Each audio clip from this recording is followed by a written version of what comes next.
19 de junho de 1966, Le Mans. 3 carros idênticos atravessam a linha de chegada, lado a lado. Um gesto calculado, uma humilhação pública. A Ferrari, a rainha absoluta da resistência, acabava de ser derrotada de forma cruel. O mundo assistia atônito. Não era apenas uma vitória esportiva. Era uma guerra vencida na pista. E o que estava por trás daquele triunfo não era só um carro. Era a motor, um coração de ferro nascido da vingança e da teimosia.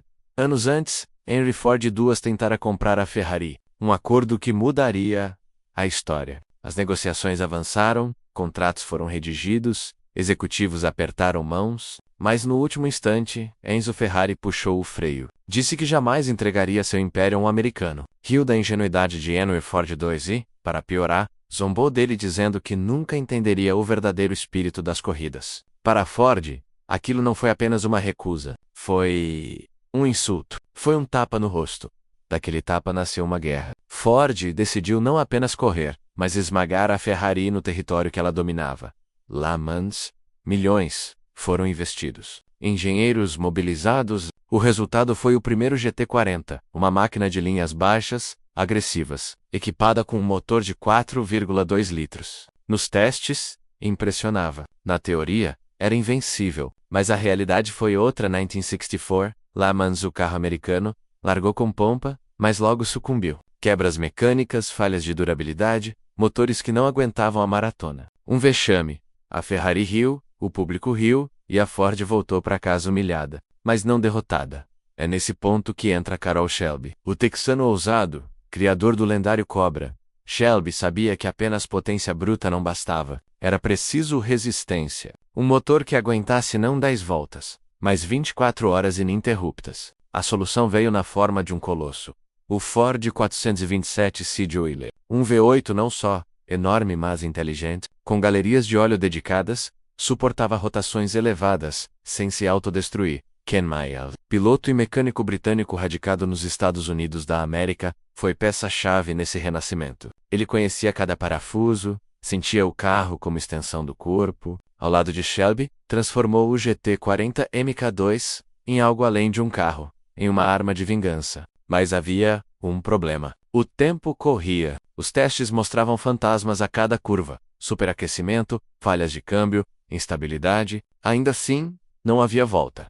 Chegou lá, Mans, 1966. O paddock respirava tensão. De um lado, Ferrari, acostumada a vencer. Do outro, Ford, a intrusa arrogante. Quando os motores rugiram na largada, o que se viu foi mais que uma corrida. Foi uma guerra de honra. Horas se passaram. A noite correu. Enquanto os V12 italianos tombavam 1 a 1, os V8 americanos seguiam firmes. O 427 Sid Euler não rugia apenas. Ele cantava, estável, quase frio diante do caos. À medida que o sol nascia sobre Le Mans, ficava claro que a Ford não apenas venceria, humilharia.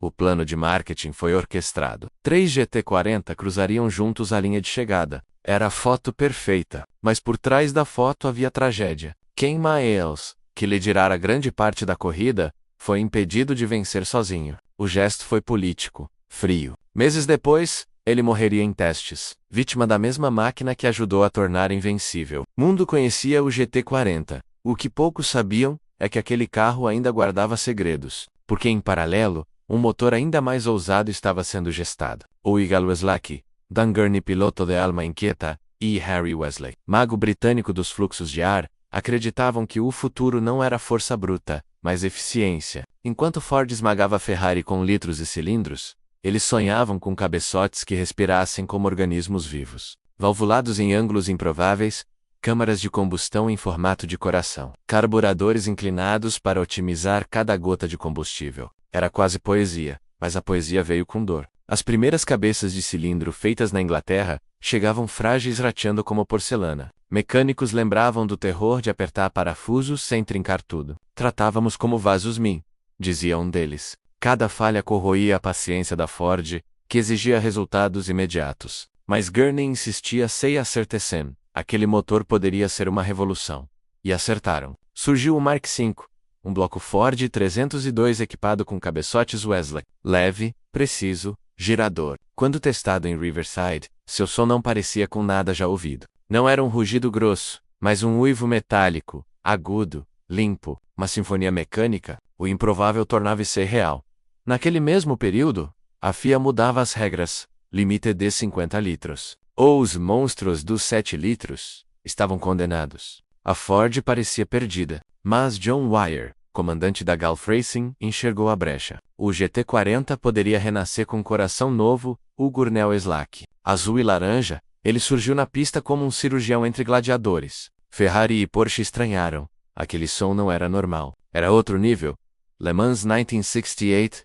A noite úmida castigava máquinas, motores quebravam, transmissões explodiam, rivais tombavam um a um. Mas o GT40 Gulf seguia. O Igalo Slack respirava sem esforço, como se zombasse da chuva. Ao amanhecer, veio a vitória. Não pela força, mas pela precisão, pela inteligência, e em 1969, o ápice. Jackie Sears protestava contra a largada corrida. Caminhou até o carro, partindo em último. O público riu, mas curva após curva, o GT40 azul e laranja escalava posições. Chuva, calor, tensão, a cada volta, e Sears avançava, paciente, cirúrgico, até restar apenas um rival, Hans Hermann, no Porsche 908. A última volta foi um duelo de gladiadores. Reta após reta, curva após curva, colados, quase tocando rodas. O público estava hipnotizado. O GT40 parecia respirar melhor, como se tivesse pulmões infinitos. O Eagle Slack pulsava como um animal selvagem. A última curva se aproximava. 2 carros, 2 filosofias, 2 eras. O que estava prestes a acontecer não era apenas o fim de uma corrida. Era o fim de uma era. A reta final de Le Mans 1969 parecia uma cena escrita para o cinema. Jackie Sears, no GT40 Gulf, de coração Gurnell Slack, e Hans Hermann, no Porsche 908, lado a lado, acelerando até onde o corpo suportava. O público não piscava. Eram 2 carros separados por centímetros, 2 pilotos separados por nada além da coragem. O Porsche tinha agilidade, leveza. O Ford tinha pulmões maiores, torque para devorar a reta. O motor Gurnell Slack rugia, como um animal ferido, mas incansável. E se esfriou mais tarde, arriscou mais fundo, mergulhou na última curva com uma confiança que beirava a insanidade. O GT40 saiu na frente por uma fração de segundo. Centímetros se transformaram em metros, metros em vitória. Jackie Sears cruzava a linha, braço erguido, após 24 horas de guerra. O mundo explodiu em aplausos. Não era apenas mais uma vitória, era a segunda consagração consecutiva do GT40 Gulf. Era a prova definitiva de que aquele motor, antes visto como frágil, agora era uma lenda viva. O Gurnell Slack havia transformado um carro condenado em mito. Mas cada vitória escondia suas cicatrizes. A Ford, apesar do triunfo, já não queria gastar fortunas em corridas de resistência. O projeto GT40 começava a ser visto como um peso. Enquanto isso, a Porsche investia milhões em seu protótipo definitivo, o 917, um foguete sobre rodas que parecia ter descido de outro planeta. Em 1970, a maré virou. O Porsche 917 dominou Le Mans com violência. O GT40, mesmo glorioso, envelhecia. O Gurnell Slack, com toda sua genialidade, tornava-se obsoleto diante do avanço alemão. E como tantas criações revolucionárias, começou a desaparecer do cenário. Mas a memória não se apaga com facilidade. Os mecânicos lembravam do som metálico, agudo, quase musical daquele V8, respirando através dos cabeçotes ingleses. Os pilotos falavam da confiança que transmitia em plena madrugada chuvosa. Era como se o motor tivesse alma, e talvez tivesse mesmo Dan Gunney, que sonhou esse projeto, seguiu sua vida criando carros e tecnologias que ecoariam por décadas. O Slack, o mago do fluxo de ar, continuou sua busca por eficiência quase científica, mas nunca mais teria um palco tão grande quanto Le Mans, o motor que os uniu. No entanto, já estava gravado na eternidade. Nos anos seguintes, pedaços desses motores se espalharam pelo mundo. Alguns foram desmontados vendidos como sucata. Outros sobreviveram em coleções privadas, tratados como relíquias. Um ou outro ainda ronca em eventos históricos, deixando o público arrepiado. Paraquamu. É impossível não sentir que há mais ali do que aço e gasolina. Mais impressionante é que o Gurnell Slack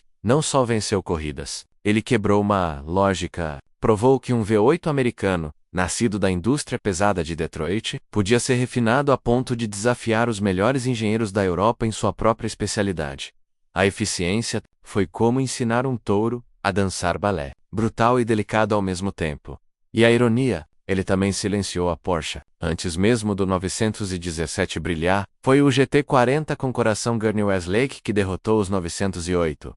A casa de Stuttgart sentiu o golpe. Foi forçada a acelerar o desenvolvimento do monstro 917, porque não suportava a vergonha de ser superada por um carro que, teoricamente, já deveria estar aposentado. O motor britânico-americano tinha dado um soco de realidade na marca alemã, mas o tempo não perdoa. Os regulamentos mudaram. O dinheiro mudou. A Ford se retirou oficialmente. E a era do gigante se fechou. Restaram memórias, fotos, sons gravados em fitas antigas. Ainda assim, cada vez que alguém fala em Le Mans, em 1968 ou 1969, o nome Ford GT40 Golf surge, e junto dele, como um fantasma glorioso, o motor Gurney Westlake. O mais curioso é que ele nunca foi perfeito. Era temperamental, difícil de manter, caro de produzir, quebrava quando não deveria, mas quando acertava, quando funcionava em sua plenitude, era imbatível. Não havia Ferrari, não havia Porsche, não havia chuva ou madrugada gelada que pudesse pará-lo.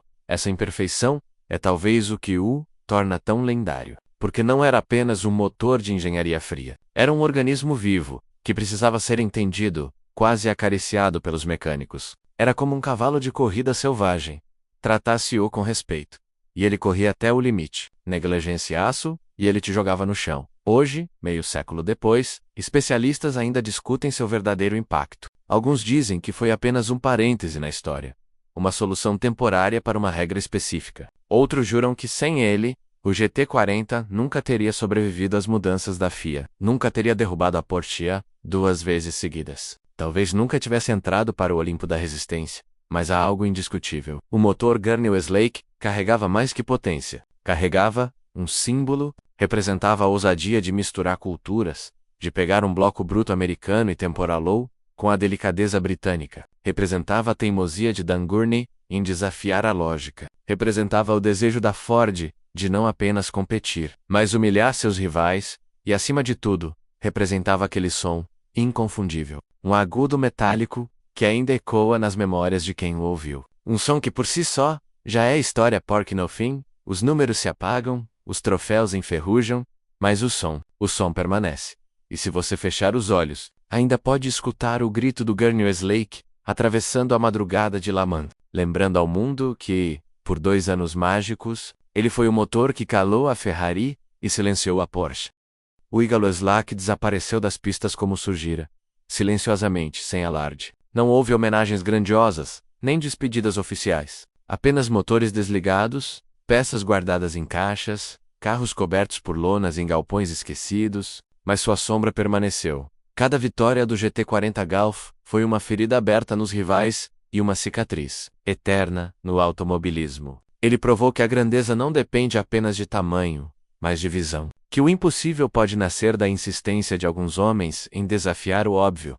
Hoje, ao olhar para trás, percebe-se que o Eagle Westlake não foi apenas um motor. Foi manifesto, um ato de rebeldia contra o conformismo técnico. Um grito de ousadia que ecoou além das pistas, lembrando que as maiores conquistas surgem quando coragem e genialidade se encontram, nas arquibancadas frias de Le Mans. Quem fechava os olhos podia ouvir, não o barulho metálico de um V8 qualquer, mas o canto agudo de um coração de ferro que respirava como um ser vivo. Um som que não era apenas potência, mas poesia mecânica.